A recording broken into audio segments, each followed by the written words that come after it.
programa Rio Sem Fronteiras vem com um tema que está na agenda do dia, na agenda do mundo, do Brasil e do Rio de Janeiro. Esse programa que é uma parceria da Ordem dos Advogados do Brasil, Seção Rio de Janeiro, a Comissão de Direito Internacional, com a TV Alerj. A Alerj é a Casa da Cidadania. E nós estamos trazendo hoje aqui o debate sobre os dois maiores e grandes conflitos mundiais que nós estamos vivendo. Falamos de Ucrânia, Rússia, Ucrânia e também o ataque, guerra Israel, Hamas, Palestina. E para isso a gente trouxe dois especialistas, dois professores, duas pessoas que mergulham no tema e que trazem a notícia para nós entendermos um pouco mais e melhor.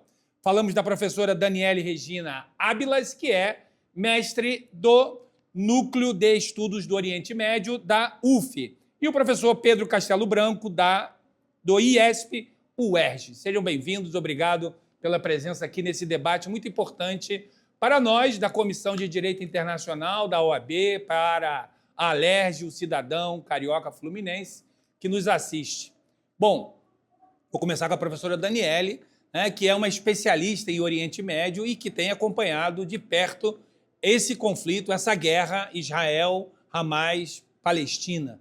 Como a gente pode aí definir, inclusive, naquilo que é ataque e defesa, naquilo que é resistência dentro desse cenário. Esse conflito, para nós, hoje, com as respostas que foram dadas, mundialmente falando, especialmente com a intervenção de uma força, de uma potência econômica norte-americana, os Estados Unidos, e que cria um plano, uma declaração Trump de solução para esse conflito, essa guerra. O que esperar daí? Boa tarde, muito obrigada, a todos. Aqui estamos.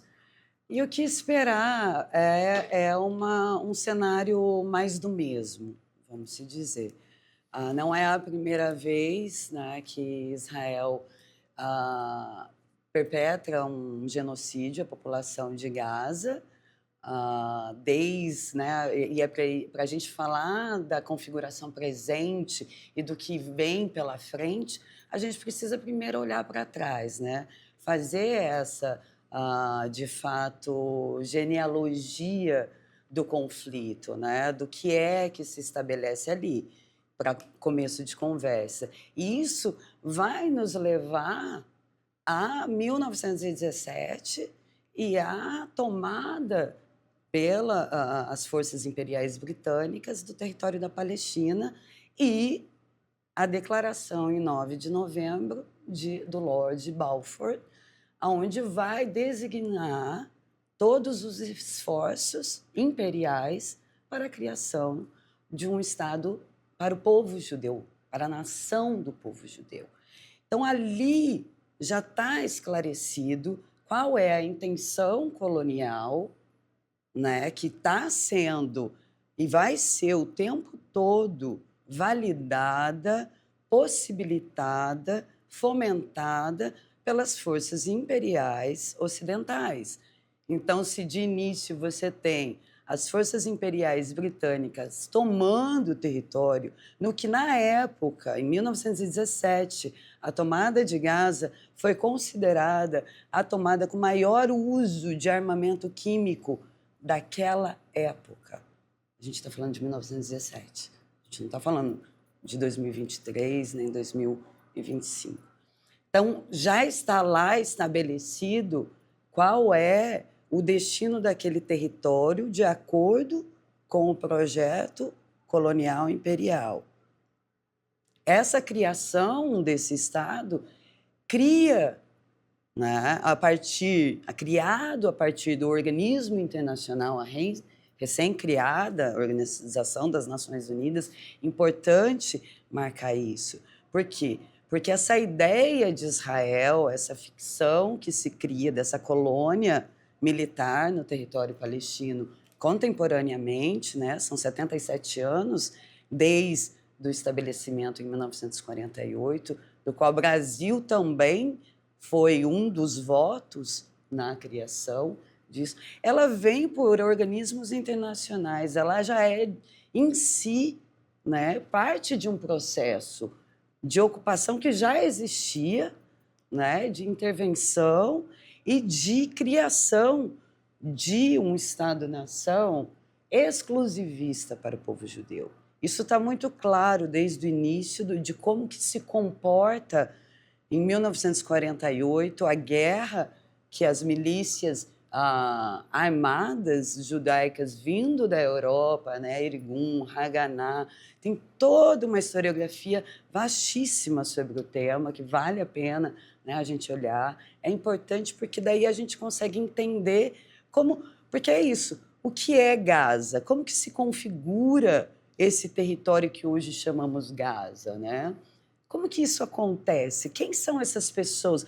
Por que é o território mais denso populado do mundo, né? 365 metros quadrados, com uma população de 2.100.000, que sofre, nesses últimos 2 anos, um genocídio, né? Que se conta 70.000 vítimas.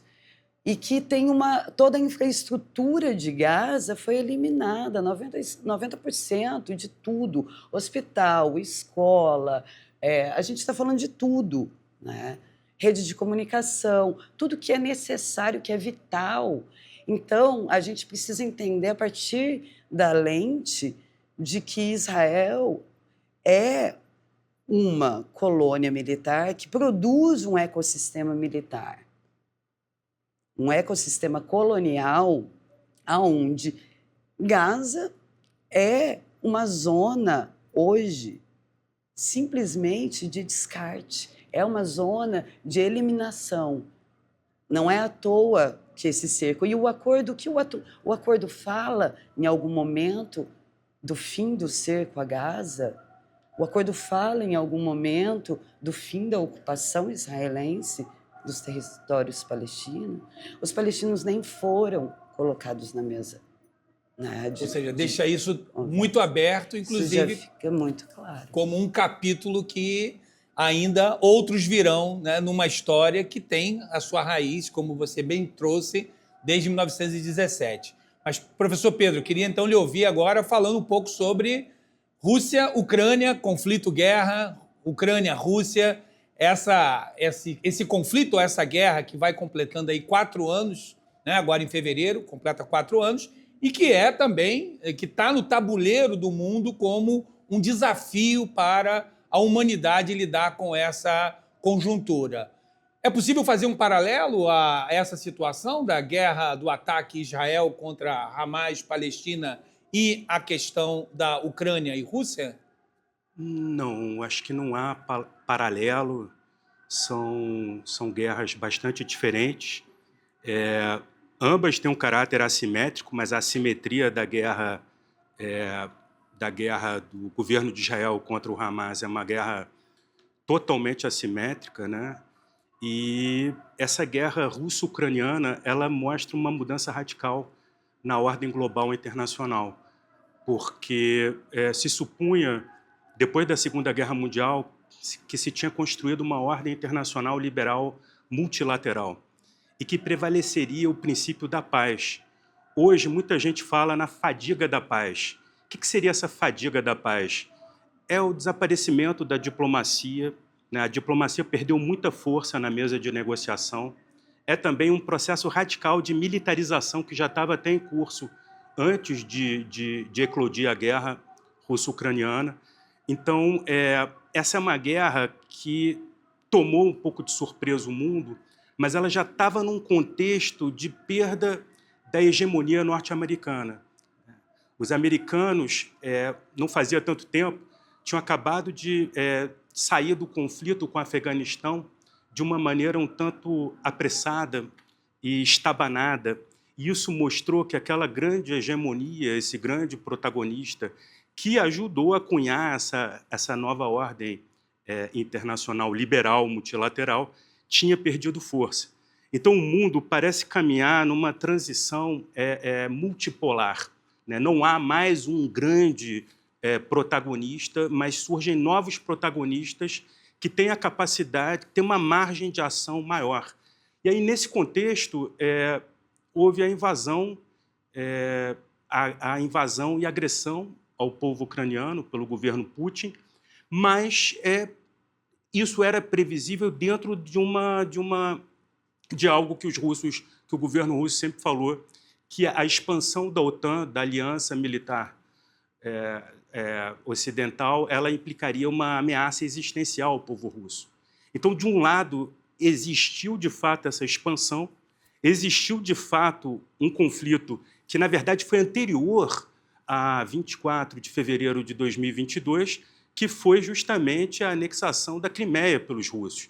Na verdade, esse conflito ele está no contexto daquelas revoluções laranjas, né, que são aqueles protestos que aconteceram na Euromaidan, naquela praça grande em Kiev, em que o povo ucraniano começou a se insurgir contra o presidente Yanukovych, porque teria se sentido traído que o Yanukovych era pró-Rússia, né? A Rússia teria feito, inclusive, uma espécie de guerra híbrida para tentar colocar o Yanukovych no poder, defendendo seus interesses russos, e uma parte da população ucraniana teria se insurgido. Mas isso também com uma guerra indireta feita por americanos e europeus, tentando reforçar, tentando emplacar um candidato ucraniano, né? As origens desse conflito, na verdade, são mais antigas ainda, mas elas têm seu ponto muito alto nesse contexto das revoluções laranjas, porque esses protestos Euromaidan acabam levando à deposição do Yanukovych, que acaba fugindo para a Rússia. Não é? E é nesse contexto que vai acontecer também a eleição do Zelensky, uma figura muito polêmica, né, que tenta se apresentar como um grande democrata, mas que nunca foi, na verdade, um grande democrata, foi bancado por oligarcas russos, donos de canal de televisão, e também defende interesses ocidentais. Na verdade, a gente percebe que, de um lado, existe sim a expansão da OTAN em direção à Eurásia, o que representa, de fato, uma ameaça ao povo russo, e também existe uma vocação imperial czarista dos russos que sempre quiseram ampliar o seu território e exercer um domínio ali nos Bálticos, né, como fizeram também durante a União Soviética. Então, é um jogo muito complicado, porque você tem interesses de expansão dos dois lados, do lado da OTAN e também do lado do governo russo, que mantém esse espírito, né, imperialista. Olha, é assim, fenomenal, duas pegadas iniciais que dão um contexto e mostram que esse conceito de paz ou de estabilidade ele é muito incerto no cenário internacional, e mais do que isso, existem alguns elementos que talvez até estejam na análise de conjuntura que ambos fizeram de dois conflitos diferentes, como se colocam hoje as chamadas grandes potências, né, frente aos organismos multilaterais. Que papel esses organismos multilaterais têm frente a essas potências, né? Por exemplo, nessa declaração de Trump, né, a representação palestina ficou de fora, né, deixou-se de fora por uma imposição de uma potência que resolveu chamar para si, né, a organização de um conceito de pacificação sem que englobasse a ONU. Não se falou a palavra ONU em nenhum momento dentro dessa declaração. Bom, mas a gente vai encerrando aqui o primeiro bloco e voltamos já com o segundo, falando mais sobre os conflitos mundiais e os caminhos e soluções para eles. Até já!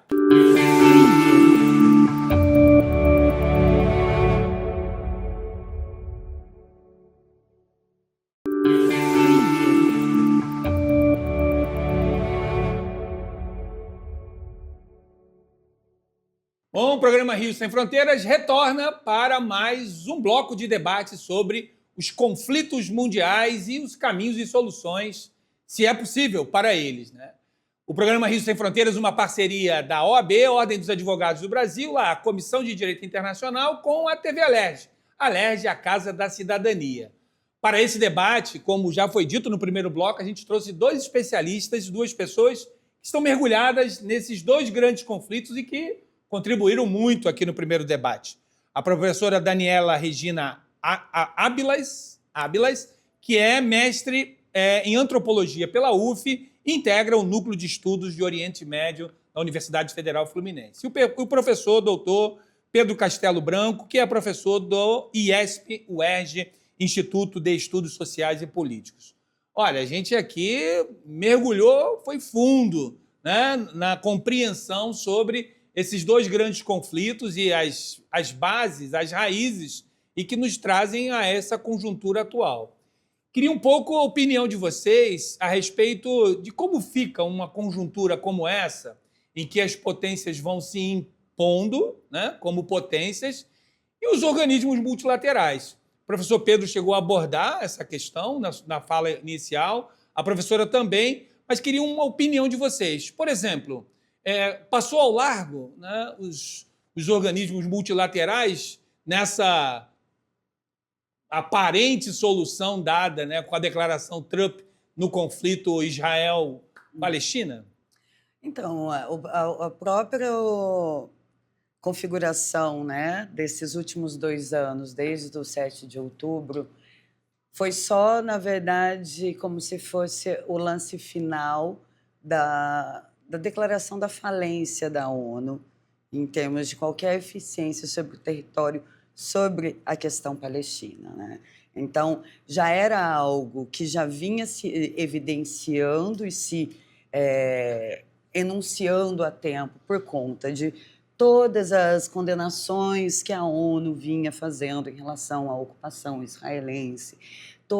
Então, foram diversas e diversas resoluções que eram, na verdade, todo mundo sabia que era só retórica, né? Todo mundo percebia, na verdade, percebeu-se ao longo do tempo a total inoperância. Ao ponto de, durante esses 2 anos, né, de genocídio em Gaza, os próprios funcionários da ONU foram alvos de ataques israelenses, né?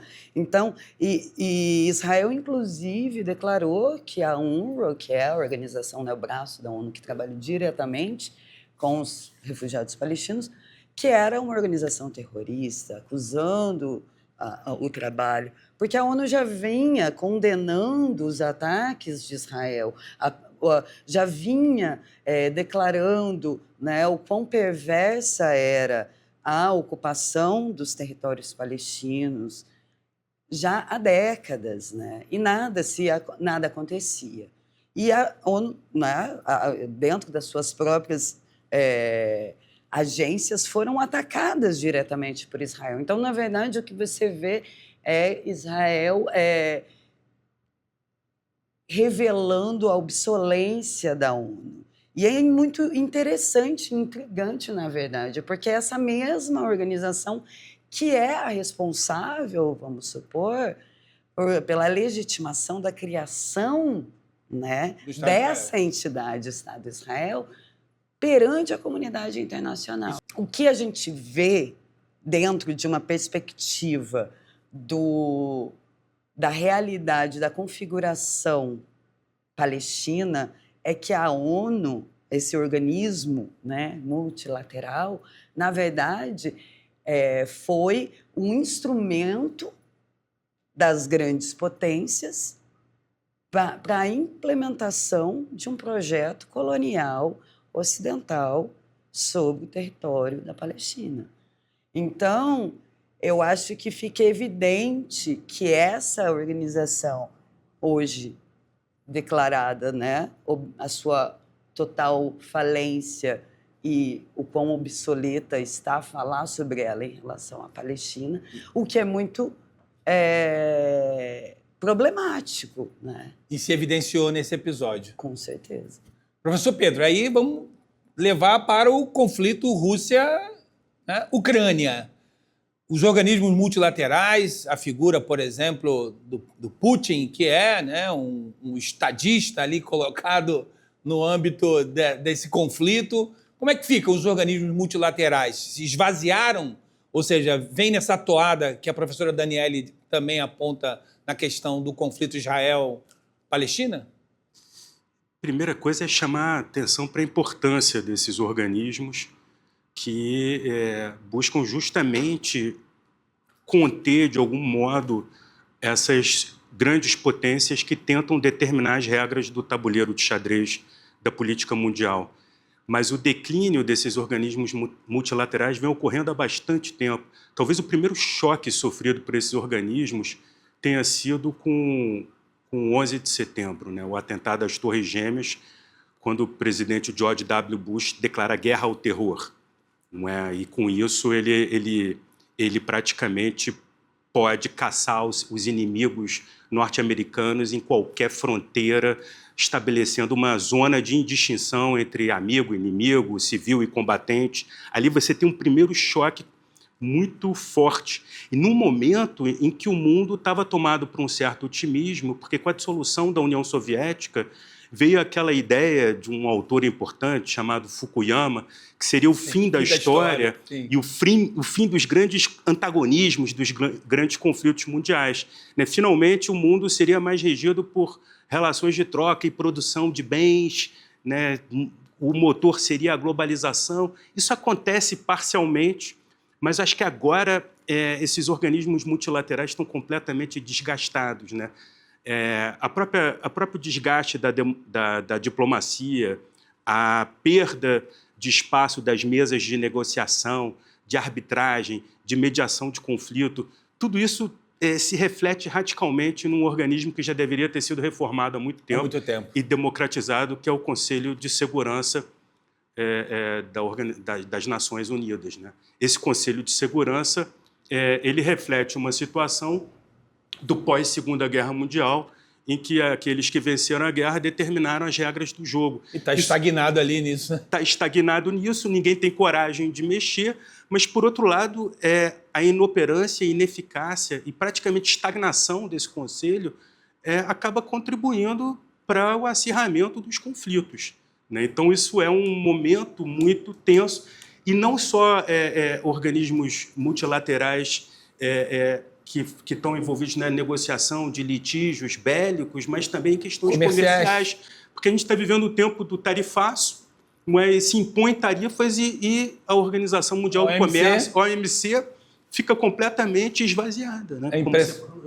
Muito importante. Eu queria agora uma opinião também de algo que tem se evidenciado nesses dois conflitos, que é a chamada figura da autocracia, né? Ou seja, o Estado autocrático, né? Muito encarnado nessas lideranças e que vão se impondo e que nós sabemos que não dialoga com a democracia, né? E sabemos que a autocracia ela esteve lá em regimes como o fascismo, né? E que para nós é uma ameaça contundente à humanidade de maneira geral. Queria a sua opinião, professora Daniele, sobre isso, né? Essa questão da autocracia que vão surgindo nessas potências e que vão se impondo, inclusive com aparentes soluções, como foi o caso, né, dessa relacionada a Israel-Palestina. Sim.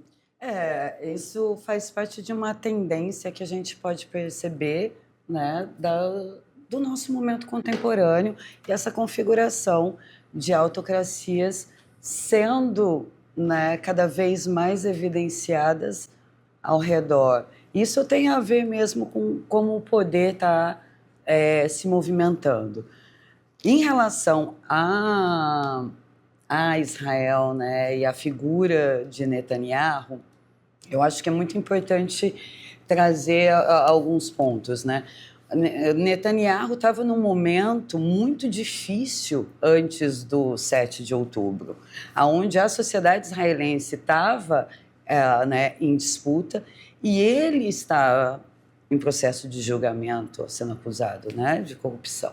Então, assim, você tem uma sociedade que está com o seu tecido se rompendo, que é essa é a configuração do Estado de Israel, da sociedade israelense. Qualquer analista consegue perceber isso, como que veio se construindo.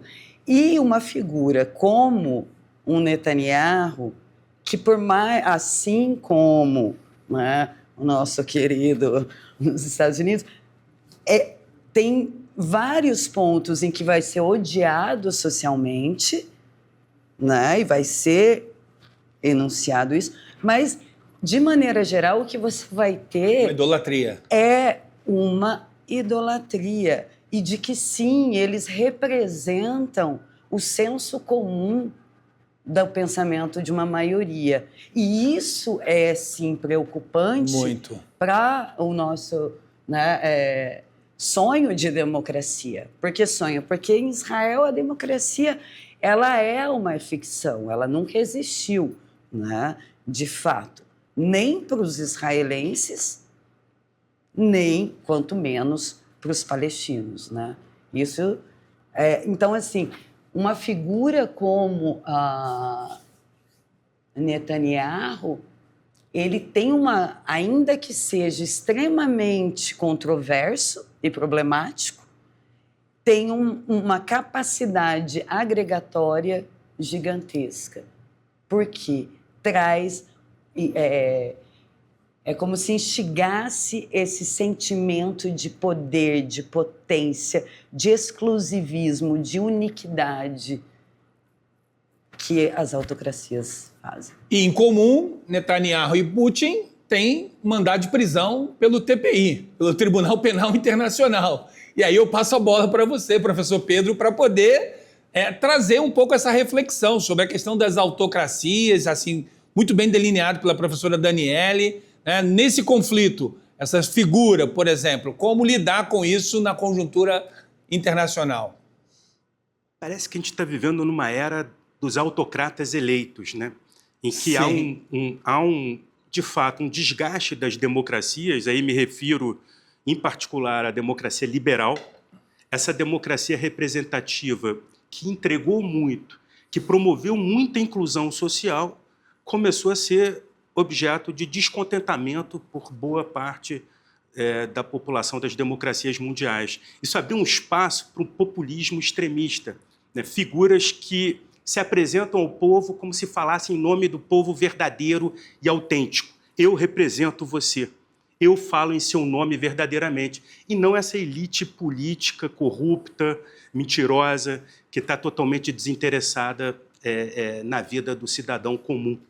Então, a gente está diante de um momento em que há um espaço para a ascensão dessas lideranças autocráticas que, embora não reconheçam a democracia eleitoral, negam o resultado das eleições. Né? Negam, sobretudo, quando perdem, mas não só quando perdem. Quando ganham, também dizem que não ganharam pelo número de votos que era maior, né? Que era maior, eu teria ganho no primeiro turno. Então, isso é muito problemático, porque a democracia está muito vinculada à possibilidade de votar, ao processo eleitoral, que cria alternância de poder, né? que oxigeniza o sistema, que consegue fazer com que as instituições sejam independentes. Agora mesmo, o Brasil passou por uma situação muito tensa. Sim. Né? Após o 8 de janeiro, também houve a imposição de um tarifaço articulado pelo Bolsonaro, que acabou de ser condenado. Né? Então, é um momento no mundo em que as grandes lideranças mundiais agora são o Putin, o Xi Jinping, o Trump e o Netanyahu. Pode ser que ele saia fortalecido. Né? Ele estava extremamente enfraquecido, sobretudo após o 7 de outubro. Ele foi enfraquecido porque de alguma maneira, o sistema de segurança também teria falhado. Isso foi uma queixa muito grande da população israelense. Mas as autocracias estão ganhando muito espaço e eu acho que nada está decidido. Tudo depende também de ter resistência e de lutar pela democracia liberal, que é a única que consegue dar conta da diversidade e abarcar as diferentes visões de mundo e opiniões. Muito bem. Muito obrigado, professor Pedro, professora Daniele. Foi um prazer tê-los aqui. E com isso a gente encerra o nosso programa Rio Sem Fronteiras com o tema Os Grandes Conflitos, Perspectivas, Caminhos e Soluções. E a semana que vem tem mais um programa tratando sempre de um tema internacional, dessa que é a parceria da OAB, Ordem dos Advogados do Brasil, Seção Rio de Janeiro, com a TV Alerj, a Alerj e a Casa da Cidadania. Até semana que vem.